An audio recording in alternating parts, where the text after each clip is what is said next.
Assalamualaikum warahmatullahi wabarakatuh. Kembali lagi bersama saya Muhammad Karisma Bolkia dan rekan saya Israel Ali di dalam podcast SH. Oke, di sini sudah kedatangan dua sobat-sobat KPI dari 2022. Mungkin bisa diperkenalkan dulu Mbak yang di sebelah mana nih? Sebelah kiri saya. Oke, nama saya Husnul Khatimah dari KPI 22. Oke, Mbak Husnul Khatimah. Kita kedatangan yang seger-seger. Di sampingnya Mas Rais, silahkan. Nama saya Imas Salis Hagonia dari KPI 22. Oke, itu juga enggak kalah cantik dengan Mbak yang di sebelah saya. Oke, di sini kita mau membahas sebuah materi yang mungkin bisa dibilang sedekah ya, seperti itu. Mungkin sedekah menurut Mas Rais itu apa? Dalam konteks Islam dulu. Waduh, ini langsung masuk ke inti ya. Oke. Jadi perlu dipahami juga bahwa yang pembahasan kali ini kita lebih pada merujuk sedekah kok ria.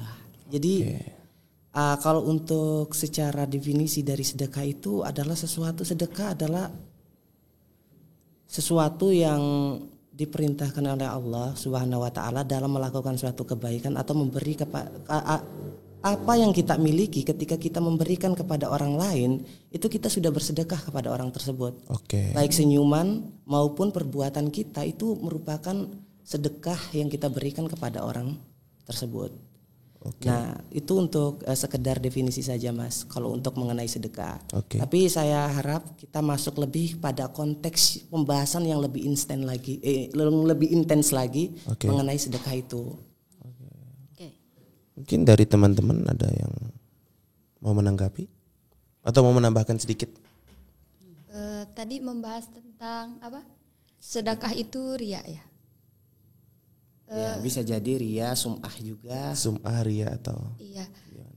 Sebenarnya kita tidak boleh menunjukkan bahwa sedekah yang dikontenkan itu ria. Kan ria dan ikhlas itu berada dalam hati. Ya, jadi kita tidak tahu bagaimana niat dalam konten tersebut. Mungkin itu bisa jadi kan itu untuk menjadi motivasi, dijadikan motivasi dan hal-hal positif lainnya. Nah, kalau berbicara sedekah melalui media ya kan, berarti tergantung dari niat kita lagi ya berarti ya. Iya, benar. Untuk merekam itu. Kalau Mbak Husnul? Ya, saya setuju sih katanya ini Mbak Imas. Soalnya sedekah kan semisal kalau misalnya kita nggak ngeposting itu, mungkin orang lain nggak akan tersentuh hatinya untuk bersedekah juga, untuk membantu orang lain juga. Jadi semua itu tergantung kepada niatnya, seperti itu. Gimana tuh Mas? Oke, baik. Dari sini saya menanggapi bahwa bisa disimpulkan bahwa ketika mereka melakukan hal tersebut ya tidak ada salahnya, selagi ada niat di dalam hati mereka. Tapi ini yang perlu diketahui juga, ini dari perspektif saya sebagai pengamat juga. Banyak sekali konten kreator yang ketika ingin bersedekah kepada orang lain harus melakukan suatu tantangan kepada orang tersebut. Challenge ya? Challenge. Kan pasti teman-teman semua sudah menemukan, sudah melihat atau sudah menonton video tersebut. Ketika ingin bersedekah kepada orang, itu harus di-challenge dulu. Ketika challenge-nya tidak dipenuhi, tidak memenuhi apa yang diinginkan oleh konten kreator tersebut, maka apa yang diberikan kepada si targetnya tadi akan berkurang. Contohnya, ketika ia memberikan 5 pertanyaan kepada niatnya bersedekah, memberikan 5 pertanyaan kepada targetnya, yaitu orang-orang miskin ya, orang-orang miskin atau orang-orang yang ya di kalangan bawah lah. Nah, jadi dalam pertanyaan itu ketika cuman beberapa yang jawab, itu yang dia dapat cuman segitu. Jadi tidak sesuai dengan apa yang dikonsepkan awal. Nah, ini menjadi suatu pertanyaan besar. Karena mengapa saya lebih mengkritisi dalam hal itu? Ini menjadikan bahwa orang-orang kelas bawah itu digunakan sebagai alat untuk memperkuat eksistensi mereka. di dalam berkarya. Paham kan maksud saya? Paham. Nah, mungkin lebih kalau untuk saya sih saya tidak membenarkan hal tersebut meskipun mungkin ada nilai positifnya, ada negatifnya juga. Ya di sini kita sama-sama membedah hal tersebut. Mungkin teman-teman punya tanggapan lain atau bagaimana? Kalau tanggapan dari saya mungkin diadakannya challenge tersebut mungkin agar orang itu tahu bagaimana susahnya mencari uang gitu kan. Kita harus ada perjuangan untuk mendapatkan uang tersebut begitu mungkin.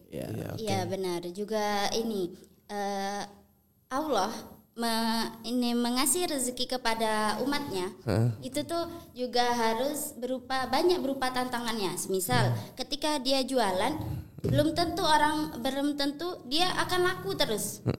Kemudian ketika dia kayak misalnya menjadi ojol, belum tentu dia dapat order terus. Jadi semua itu ada tantangannya. Nah, mungkin dari konten kreator itu memberikan tantangan supaya dia itu mana sih orang-orang yang misalnya masih punya daya kekuatan, masih bisa kecuali kenapa sih mereka nggak langsung ngasih aja, kan banyak orang yang bilang kan, kenapa sih nggak langsung ngasih aja, orang sedekah ya seharusnya langsung ngasih aja tuh.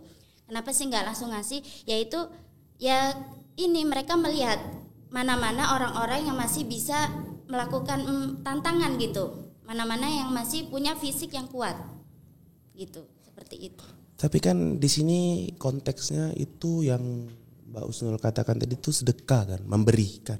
Iya. Berarti pada saat kita bersedekah itu tidak ada konteks seperti challenge karena kita ikhlas memberi.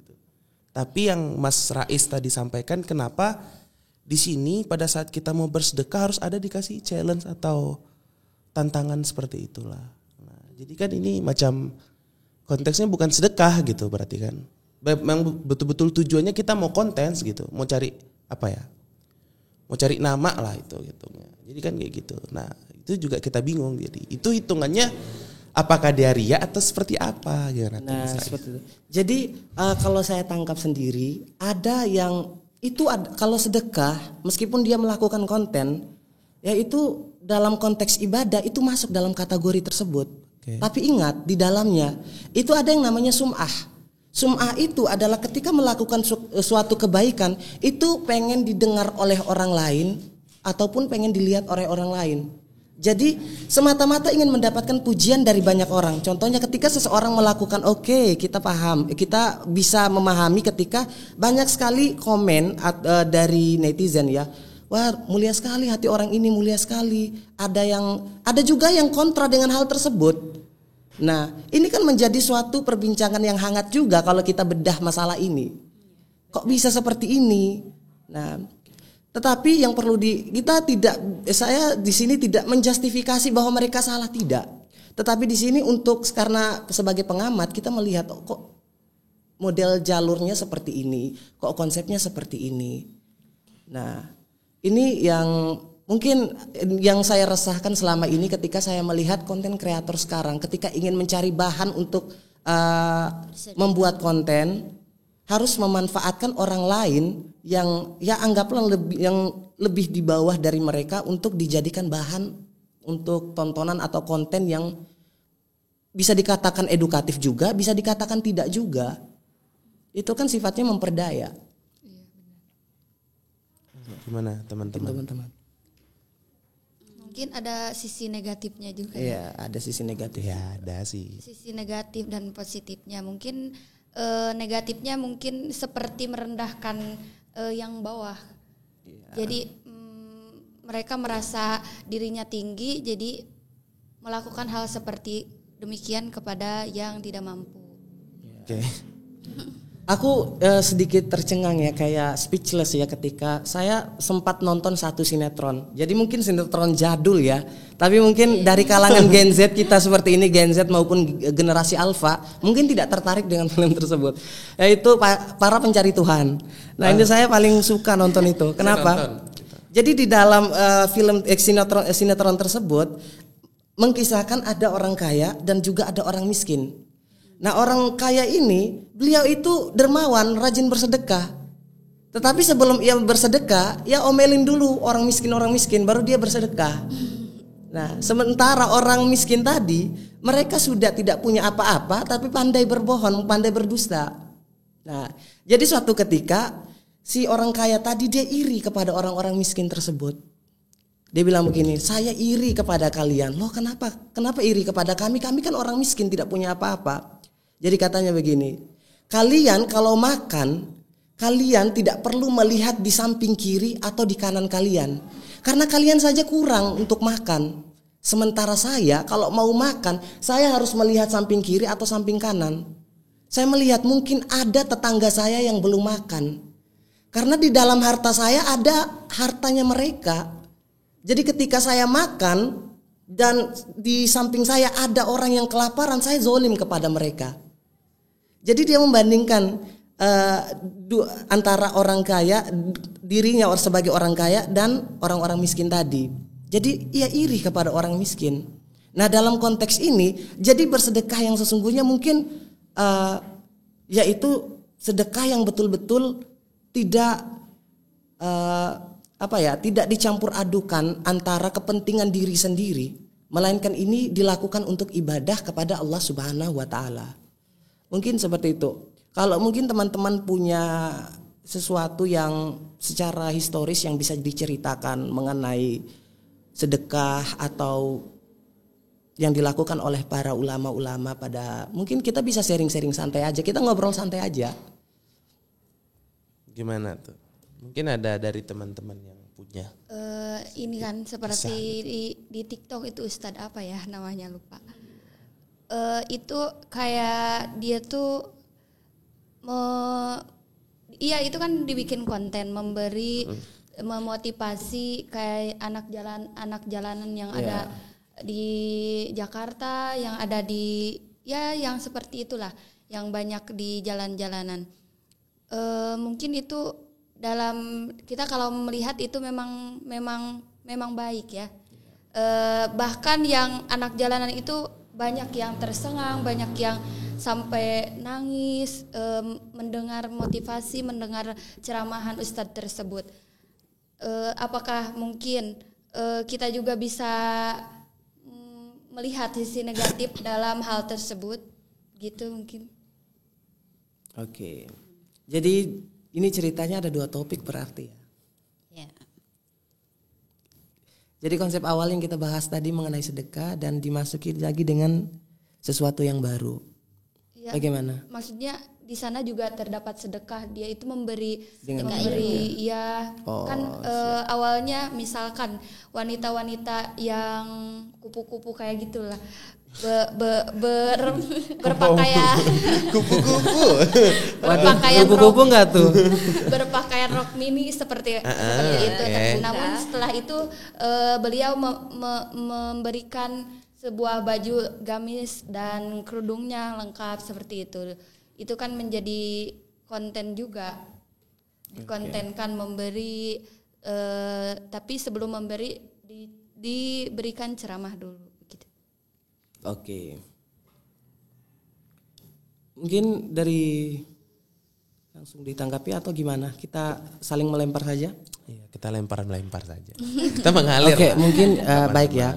Yang pertama, sedekah itu ada sedekah. Yang pertama, ini mengkisahkan tentang seorang ustadz yang sedang ke tempat-tempat yang remang-remang untuk menyadarkan orang-orang atau si wanita-wanita kupu-kupu malam tersebut.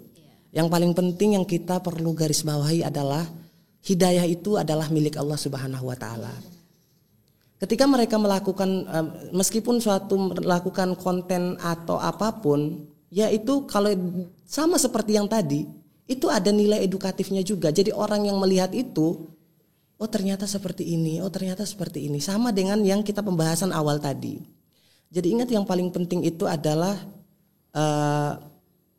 hidayah maupun kesadaran itu hanya milik Allah Subhanahu wa taala, diberikan kepada hamba-hambanya yang terpilih tadi. Contohnya ketika mereka menggunakan kerudung, mereka insaf, alhamdulillah. Jadi apa yang dilakukan itu bukan sekedar, yang lebih bahayanya lagi ketika ia melakukan ia ingin berdakwah kepada si wanita kupu-kupu malam itu sudah settingan dari awal. Nanti saya akan datang ke kalian harus taubat ya. Kalian pakai kerudung gini-gini. Ini yang bahaya. Ya, salah. Pura-pura. Nah, pura-pura untuk mendapatkan apa? Ini yang paling penting, ini untuk kepentingan diri sendiri. Itu.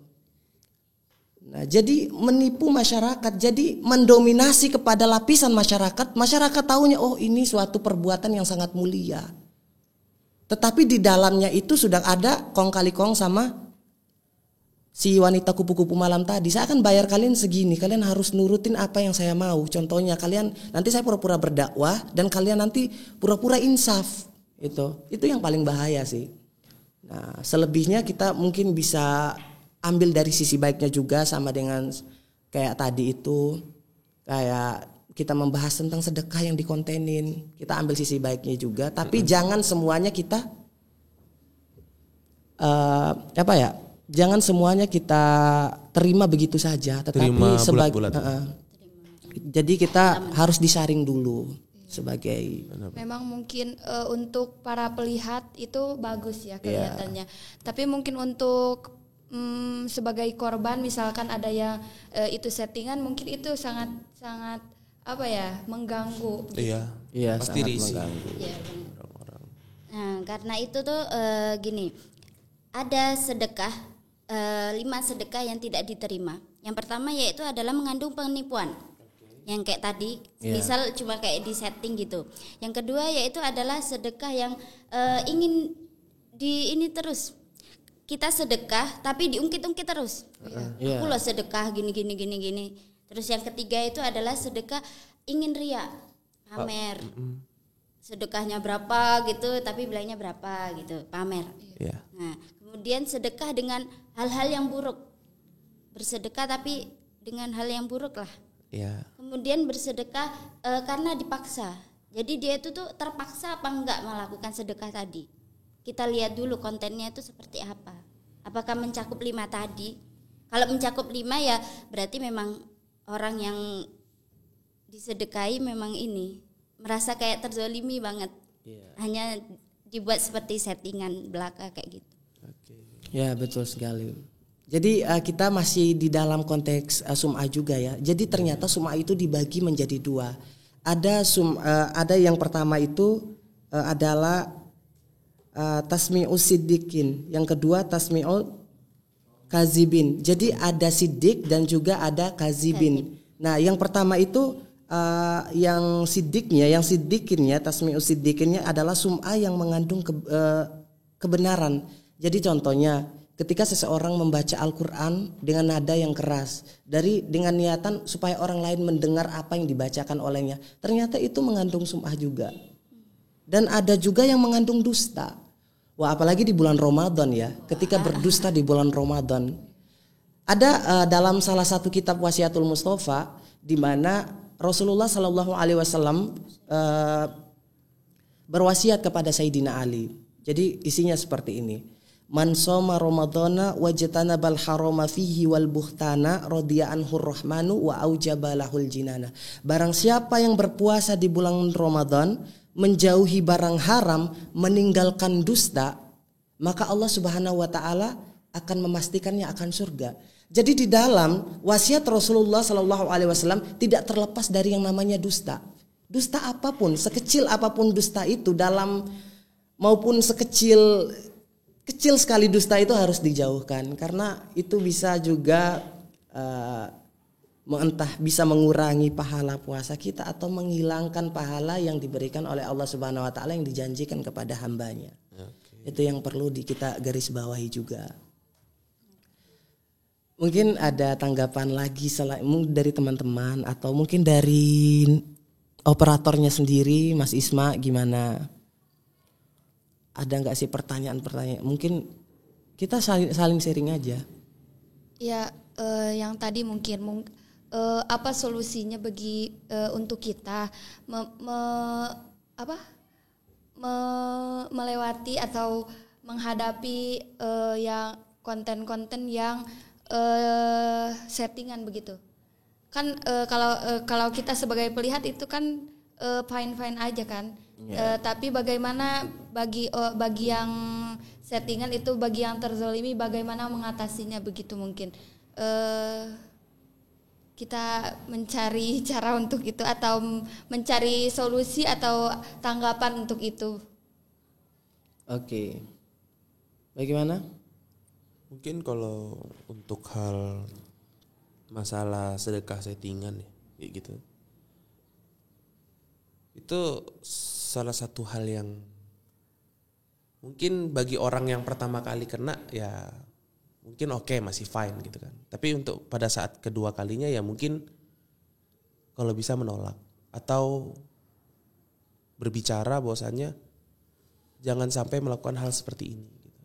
Karena ini salah satu bentuk zolim juga kan terhadap diri kita gitu kan. Karena pada saat ada seseorang memberikan sesuatu hal, kita sebagai penerima itu, apalagi kita yang memang orang-orang yang berkebutuhan, kita merasa berharap sangat, alhamdulillah kita dikasih kayak gini.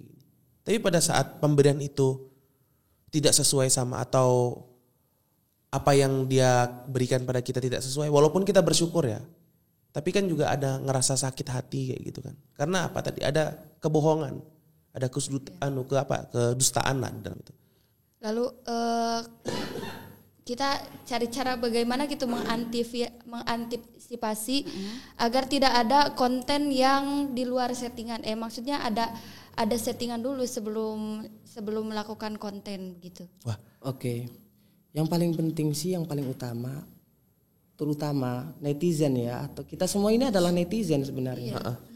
Itu harus cerdas dan melakukan analisis ketika melihat suatu fenomena. Apalagi ya, kita mungkin sebagai anak komunikasi harus memahami juga. Jadi harus menganalisis juga. Jangan ketika netizen panas kita juga ikut panas. Ini yang lebih bahaya. Nah, jadi begini, mungkin kita tidak berada di posisi orang tersebut.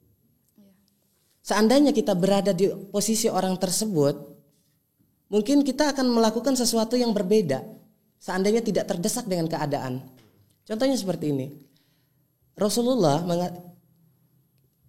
pernah bersabda, jangan pernah kita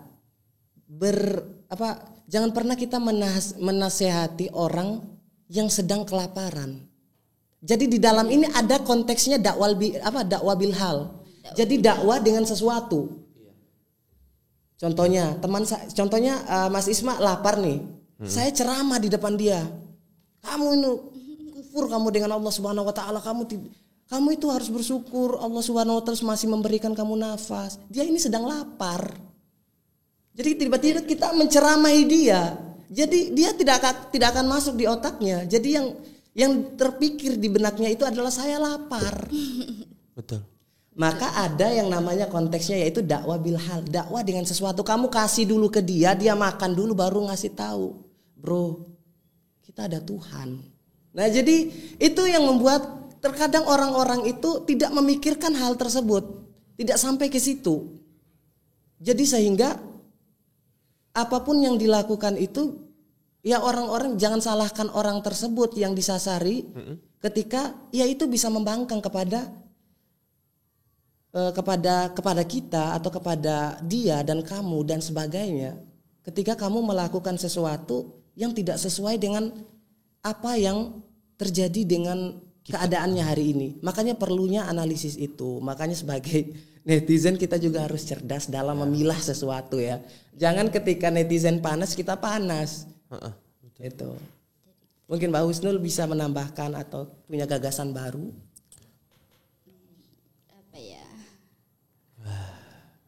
Nah, untuk ini yang tadi itu masalah apa?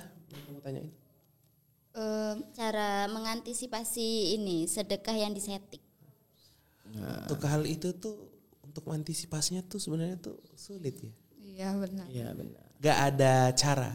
Apalagi yang kita yang jauh gitu, yang hanya bisa lihat dari layar HP atau monitor gitu. Apalagi manusia biasa. Itu kembali lagi ke kesadaran diri masing-masing ke orang yang memberikan sedekah gitu. Pada saat dia berniat untuk memberikan sedekah, niatnya ini apa dulu? Karena kan innama a'malu binniyat kan kayak gitu kan. Sedekah Jadi dengan niat yang baik kayak gitu, insya Allah Allah akan memberikan yang terbaik juga untuk si orang yang memberikan sedekah kan kayak gitu. Apalagi di bulan Ramadan ya, harus fastabiqul khairat. Berlomba-lomba dalam kebaikan, Masya Allah. Harus berlomba-lomba tiap hari, lihat banyak di orang-orang yang tidak senasib dengan kita yang ada di sini. Banyak orang yang masih mengalami kekurangan. Makanya di dalam bulan suci Ramadan itu adalah bulan yang orang kaya, pada saat orang yang pelit sepelit apapun dia akan dermawan di bulan itu. Kenapa? Di dalam bulan itu mengandung pahala yang sangat besar. Jadi rugi ketika ia tidak memanfaatkan bulan tersebut. Jangan cuma orang kaya saja, kita mungkin orang biasa. Ketika kita tidak punya uang atau yang bisa membuat kita memberikan dengan tenaga saja, itu adalah sedekah. Dan saya itu juga setuju tadi yang sama perkataan Mas Rais. Kita sebagai netizen itu harus betul-betul memilah dan memilih kan kayak gitu. Tidak boleh asal berpendapat gitu. Nah, pada saat kita melihat ada orang membuat konten tentang sedekah, kita tidak boleh menjudge-nya langsung, wah ini tuh kayak gini, tidak boleh. Kita tidak boleh seuzon juga gitu kan. Kita harus husnuzon aja gitu, berprasangka baik gitu. Oh mungkin niatnya untuk ini gitu kan.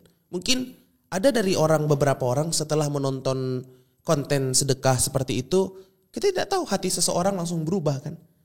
Setelah nonton dari itu, dia ini sedekah gini.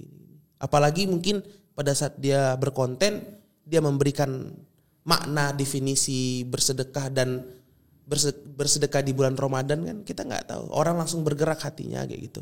Wah, gini. Itu kan sisi positifnya juga kan. Yang dari tadi kita bahas juga memang ada sisi negatifnya. Jadi kayak gitu. Harus melihat dari dua kacamata. Jangan menilai dari satu kacamata gitu. Kalau kita menilai dengan satu kacamata bakal sulit. Karena tuh kita sebagai netizen ya, apalagi netizen Indonesia nih, itu selalu menjudge-nya yang buruk-buruk gitu. Gak pernah melihat yang baik-baiknya gitu. Nah, jadi betul. Harus sebenarnya itu bukan urusan kita. Iya. Jadi jadilah netizen yang beras wajah. Sudah mengambil aswanya. Mudah harapan. Jadi kayak gitu. Oke.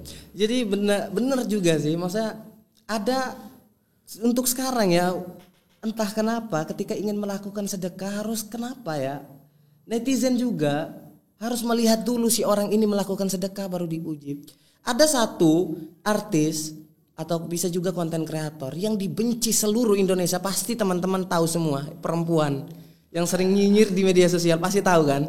Nah si inisial N lah, Nikita Mirzani aja. Bulan puasa lo udah boleh julid lo. Enggak julid, ini fakta ya, karena saya juga sering melihat itu dihujat satu Indonesia. Iya benar. Dihujat satu Indonesia, katanya kamu itu masuk neraka gini. Sebenarnya pembahasan masalah neraka itu bukan urusanmu, itu urusan Tuhan ya kan. Iya benar. Nah tetapi di sisi yang dilihat oleh masyarakat tadi mengenai keburukan si Mbak Niki, ternyata di belakangnya itu banyak. Ketika ia melakukan sedekah itu, ia tidak mau mempubliskan. Iya. Tiba-tiba terdengar membantu korban Gaza dengan memberikan sumbangan paling besar, terus membangun kayak pengajian TPQ pesantren gitu di banyak sekali. Tapi orang itu tidak melihat sisi itunya karena tidak dipubliskan, tidak dipubliskan. Maka apa yang mereka lihat dengan indera pelihat mereka, dengan mata mereka, itulah yang sebenarnya. Jadi intinya begini, apapun yang kamu lakukan ketika dilihat oleh orang lain itulah yang diterima, tetapi ketika tidak dilihat orang lain itu masih ambigu bagi mereka.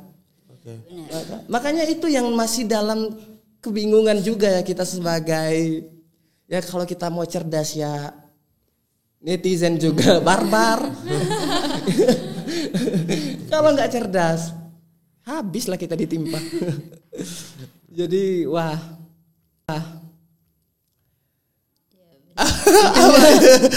intinya jadi netizen harus cerdas. Iya, jadi kayak gitu. Nah. Bener sih, kayak ini juga maksudnya kita bersedekah juga banyak nih yang kayak di untuk kita anak milenial zaman sekarang. Yang pertama yaitu adalah ini bisa fotografer kan. Nah itu tuh dimanfaatkan fotografer itu untuk mempublish kayak misalnya memfoto ini kayak bakti sosial semisal gitu supaya dari foto itu orang bisa iyalah terenyuh hatinya untuk ke situ membantu orang. Terus juga semisal ini apa sih tadi? Apa? Tenang Mbak Husnul. Iya betul. Nggak bisa dilihat nih, nggak boleh dilihat deh. Kalau dilihat grogi mas saya. Mengadopsi hewan-hewan. Semisal kayak hewan-hewan terlantar itu kita mengadopsi. Mungkin kayak ada kan juga konten-konten yang semisal dia mengadopsi hewan-hewan terlantar itu diadopsi, itu sebenarnya adalah wujud sedekah kepada makhluk hidup. Seperti itu. Terus juga menjadi seorang relawan itu juga sedekah, relawan apapun itu. Jadi ya udah kita nggak usah melihat nggak usah menghakimi orang lain gitulah.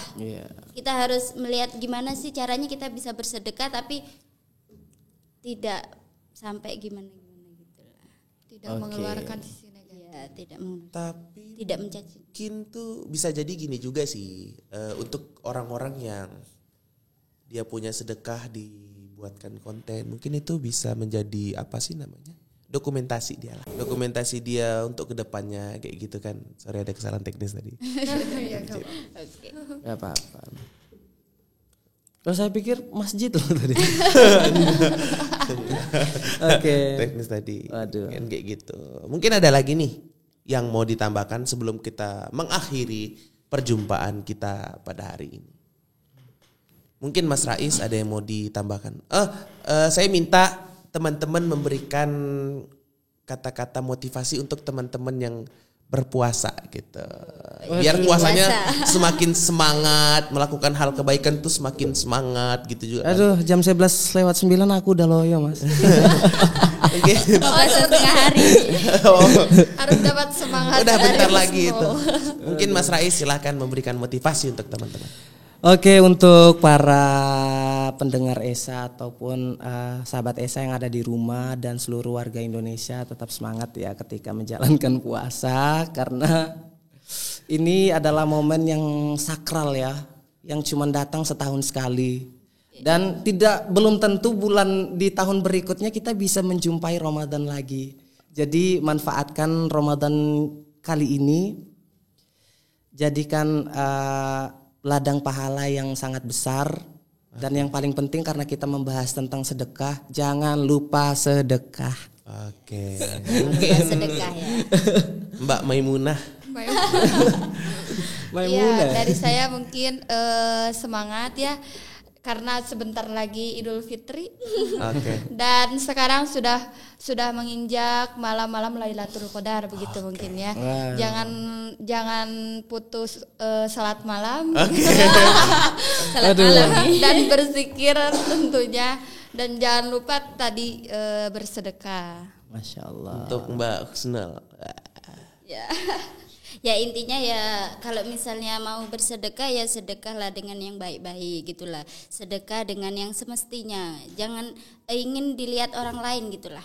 Apalagi di bulan Ramadan ini. Masa kita udah di bulan Ramadan, bulan yang suci, kita sedekah di setting gitu kan. Jadi kita harus sedekah yang baik-baik lah di bulan ini. Oke, untuk para mendengar, pesan motivasi dari saya, semangat berpuasa ya. Karena sebentar lagi kalian akan merasakan hari kemenangan. Ya mungkin hari kemenangan gak tuh? Oh iya, itu hari kemenangan kita sebagai orang yang berpuasa. Yang enggak puasa enggak boleh ikut lebaran ya.